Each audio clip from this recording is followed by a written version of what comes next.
हरे कृष्णा। आप सबका स्वागत है। एक मेरे पास प्रश्न आया कि आध्यात्मिक होना और धार्मिक होना, इनमें क्या अंतर है। तो वैसे भौतिक दृष्टि से देखें तो लोग सोचेंगे कि ये एक ही है। आध्यात्मिक, भाई हम तो धार्मिक हैं, लोग कहते हैं हम आध्यात्मिक हैं, ऐसे लोगों का विचार है। परंतु यह बात एक नहीं है।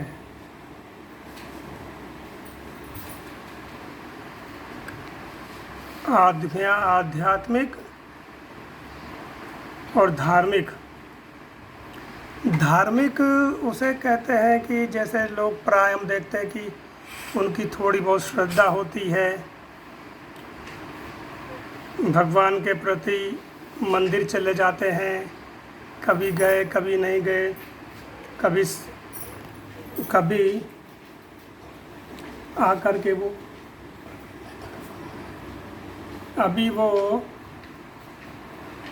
कभी कभी मंदिर चले गए। बस एक भगवान है या कोई शक्ति है, ये उनके मन में विचार रहता है। परंतु जो आध्यात्मिक होता है, आध्यात्मिक उसे कहते हैं जो निरंतर 24 घंटे भगवान के चिंतन करते रहता है। उसे समाज, मजहब, पंथ, धर्म, इसी से कोई लेना देना नहीं होता। वह हिंदू मुस्लिम में के फेर में नहीं पड़ता, वह स्त्री पुरुष के फेर में नहीं पड़ता। वो हर जीवात्मा के अंदर भगवान को देखता है। जैसे भगवत गीता में भगवान कहते हैं कि जो मेरा भक्त है वो हाथी, चंडाल, ब्राह्मण, गाय, कुत्ता, इन सब में मुझको देखता है। यानी कि कण कण में उसको भगवान का वास दिखाई देता है। उसको ये नहीं दिखाई देता कि ये नीच है, ये ऊंच है। जैसे अगर आप देखें कबीर जी, मीराबाई, तुकाराम, रहीम, रसखान, ये आध्यात्मिक थे, ये धार्मिक व्यक्ति नहीं थे। एक बार गुरु नानक जी एक स्थान पर सोए हुए थे, तो एक मुस्लिम व्यक्ति उधर से जा रहा था, तो उसने देखा कि काबा की तरफ गुरु नानक जी का पैर है, यानी गुरु नानक जी के पैर उधर काबा की तरफ हैं। तो बड़ा क्रोधित हो गया। गुरु नानक जी को उसने उठाया और बोला कि आपने हमारे काबा की तरफ पैर किए हुए हैं। तो गुरु नानक जी ने कहा, भाई जिधर तुम्हारा काबा ना हो उधर तुम मेरे पैर कर दो। तो उसने क्या किया, गुरु नानक जी के पैर पकड़े और दूसरी दिशा में कर दिया। तो जब दूसरी दिशा में किया तो उसको उधर की काबा दिखाई दिया। फिर उसने और दूसरी दिशा की तरफ किया तो उसको काबा दिखाई दिया। यानी कि उसने चारों दिशाओं में गुरु नानक जी के पैर किए, तो उसको हर दिशाओं में काबा ही दिखाई दिया, जो मुस्लिमों का एक धार्मिक स्थान है। तो गुरु नानक जी के पैर पड़ गया। उसने कहा, आप सच्चे फ़कीर हैं। तो जो भक्त होता है वो किसी से ईर्ष्या, द्वेष आदि नहीं करता, ना वो भेद करता है। जैसे सुखदेव गोस्वामी देखें, सुखदेव गोस्वामी को स्त्री पुरुष का भेद नहीं था। वो शरीर को ना देख करके आत्मा को देखते थे कि ये आत्मा है और आत्मा सभी के अंदर है। मीरा जी को देखें, मीरा जी के पास विक्रमादित्य ने, जो उनका देवर था विक्रम, उसने क्या सिंह छोड़ दिया। यानी मीरा जी को बहुत परेशान करता था वो। तो उसने एक हिंसक वन से पकड़ा हुआ नाहर छोड़ दिया। उसको बहुत विशालकाय नाहर था। वो नाहर पिंजरे में बंद था और उसने अपने सैनिकों को बोला कि तुम इसको मीरा जी के कमरे के पास ले जाओ, वहाँ पिंजरा खोल करके इसे अंदर कर देना। मीरा जी भजन गा रही थी, मेरे तो गिरधर गोपाल दूसरो ना कोई।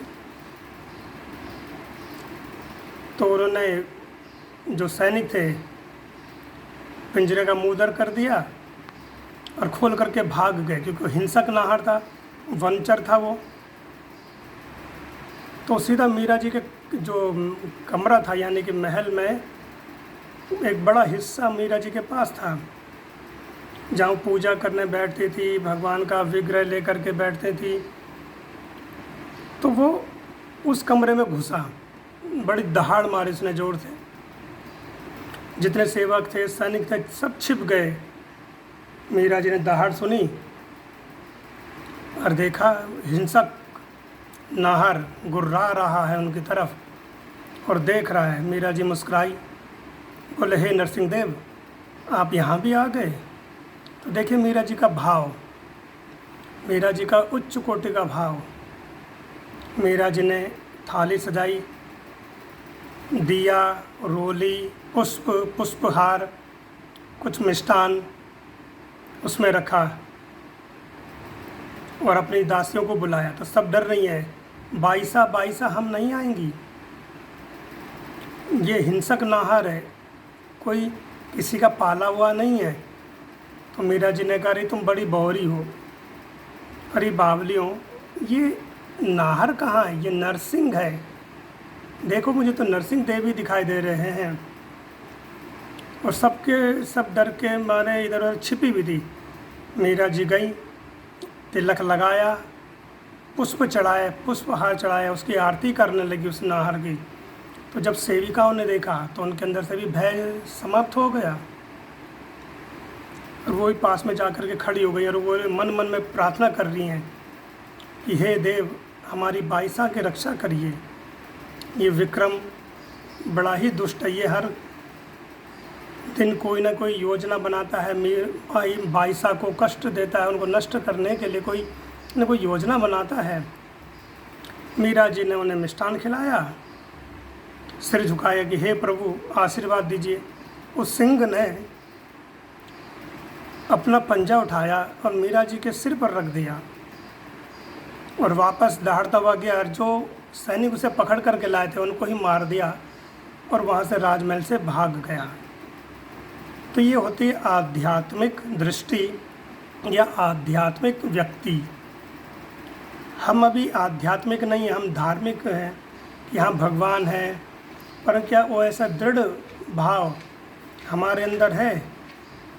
हमारे तो घर में एक मच्छर घुस जाता, हम उसे मार देते हैं, किसी से हम रोगी हो जाएंगे, इसी से हमें रोग हो जाएगा।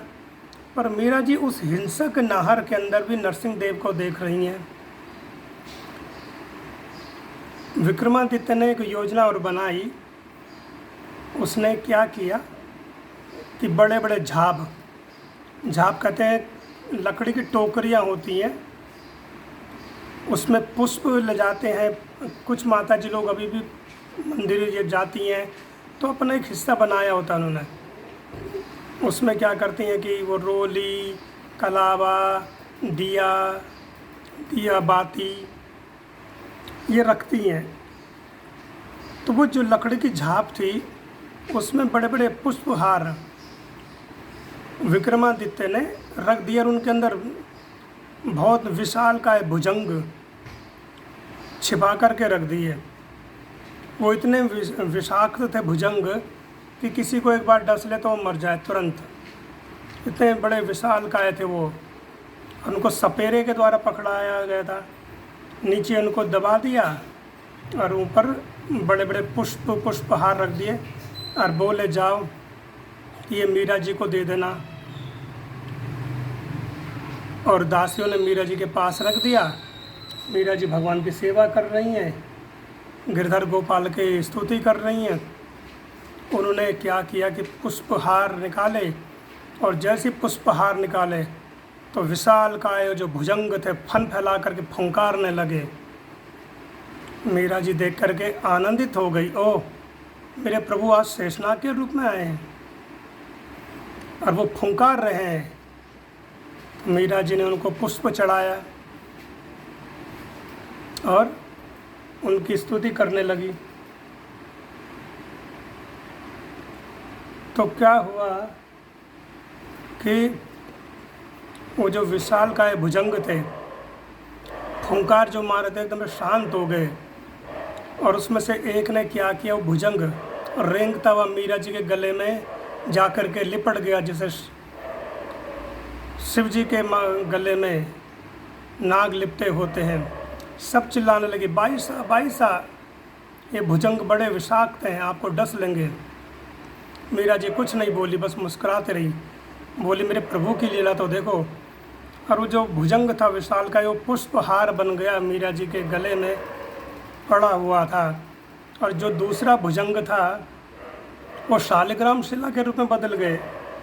आज भी वृंदावन में मीरा जी का मंदिर है, जहाँ मीरा जी 25 वर्ष रही, और वो शालिग्राम जी अभी भी है। तो ये होता है भक्त, वो कट्टर नहीं होता। जैसे हम कट्टरपंथी दिखाते हैं, वो हर कहीं, चाहे वो राम हो या कुछ लोग जैसे अल्लाह बोलते हैं, कुछ भी हो, वो शिव जी के अंदर भी अपने इष्ट को देखता है, एक हाथी के अंदर भी अपने इष्ट को देखता है, वो चींटी के अंदर भी अपने इष्ट को देखता है। और जब ऐसी सच्ची निष्ठा हमारे अंदर प्रकट हो जाती है तो हम आध्यात्मिक होते, हम धार्मिक नहीं होते, हम आध्यात्मिक बन जाते हैं, अध्यात्म से जुड़ जाते हैं। अध्यात्म व्यक्ति उस पर ब्रह्म परमेश्वर की खोज में रहता है, उसी के उसमें आनंद मग्न रहता है। तू करता भूतू भला, मुझ में रही न रोहूँ, वारी तेरी बली गई, जित देखूँ तित तू। प्रहलाद जी क्या करें कि तू करता तू भला। हिरण्यकश्यप ने पूछा ना, कहाँ है तेरा भगवान? तो उन्होंने कहा कहाँ नहीं है। हिरण्यकश्यप पूछ रहा कहाँ है तेरा भगवान, और वो प्रहलाद जी कह रहे कहाँ नहीं है, कण कण में भगवान है। वारी तेरी बली गई, जित देखूं तित तू, जिधर मैं देखता हूँ उधर ही तू दिखता है प्रभु। तो खंबे में भी भगवान, उनका खंबे में क्या, हर जगह आपके अंदर भी भगवान है। तो भगवान ऐसा नहीं कि प्रहलाद के लिए पहले से खंबे में बैठ गए, ऐसा बिल्कुल नहीं था। प्रहलाद ने जब कहा कि इस खंबे में, तब भगवान वहाँ विराजमान हुए। तो यह है आध्यात्मिक दृष्टि। भक्त हर वस्तु को भगवान की देखता है। अगर जल देखता है तो जल का जो स्वाद है वो कहता है ये भगवान है, ये पवन जो बह रही है ये भगवान है, ये अग्नि भगवान है, सूर्य भगवान, हर जगह भगवान को देखता है। वो होती है आध्यात्मिकता या आध्यात्म व्यक्ति।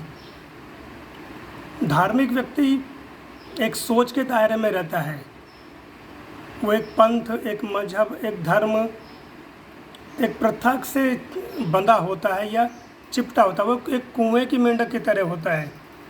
उसको लगता है कि जैसे है कि बस यही सब कुछ है, इतना ही सब कुछ है। वो आगे नहीं सोचता, वो आगे बढ़ने की भी नहीं सोचता है। वो सोचता नहीं यही है। अगर मैं शिव जी को पूज रहा तो मैं कृष्ण को नहीं पूजूंगा, अगर मैं कृष्ण का भक्त हो तो मैं शिव जी को नहीं पूजूंगा, देवी देवता को नहीं पूजूंगा। ये कट्टरपंथ होता है।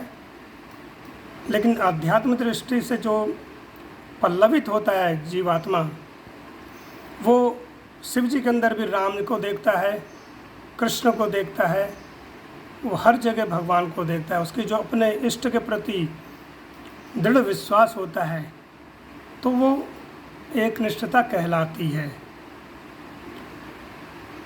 तो जैसे कुएं का मेंढक क्या होता है, एक बार एक सागर का मेंढक कुएं में गिर गया। उस कुएं में एक मेंढक रहता था। उसने पूछा भाई तुम कहाँ से आए हो? उसने कहा मैं सागर से आया हूँ। सागर ये क्या है? उसने कहा तुमने सागर नहीं देखा? कह रहे नहीं। कह रहे बहुत बड़ा होता है। कह रहे क्या? उस कुएं के मेंढक ने अपना सीना फुलाया। कह रहा क्या? पहले उसने अपने हाथ फुलाए। कह रहे क्या इससे बड़ा? उसने कहा नहीं इससे भी बड़ा। कह रहे क्या ये और बड़ा? उसने कहा नहीं और बड़ा है। और वो कुएं के मेंढक ने कहा इस कुएं के जो से भी बड़ा है। उसने कहा अरे ये कुआं भी नहीं है, इतना बड़ा विशाल का सागर है।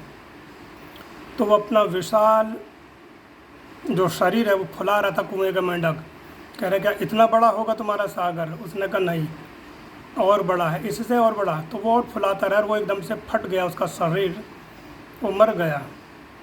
तो कहने का अर्थ क्या होता है कि जो संकीर्ण दायरे में बंधे होते हैं लोग, वो क्या है कि धार्मिक विचार रखते हैं, परंतु जो आध्यात्मिक दृष्टि से व्यक्ति होता है वो हर जगह हर दृष्टि में हर भगवान को ही देखता है और भगवान के अलावा कुछ नहीं देखता।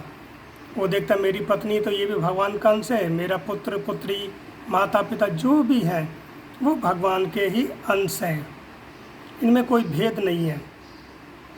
तो यह है आध्यात्मिक दृष्टि। हरे कृष्णा। जगत गुरु श्रील प्रभुपाद की जय, गुरुदेव महाराज की जय। आशा है कि आपका प्रश्न का उत्तर मिल गया होगा।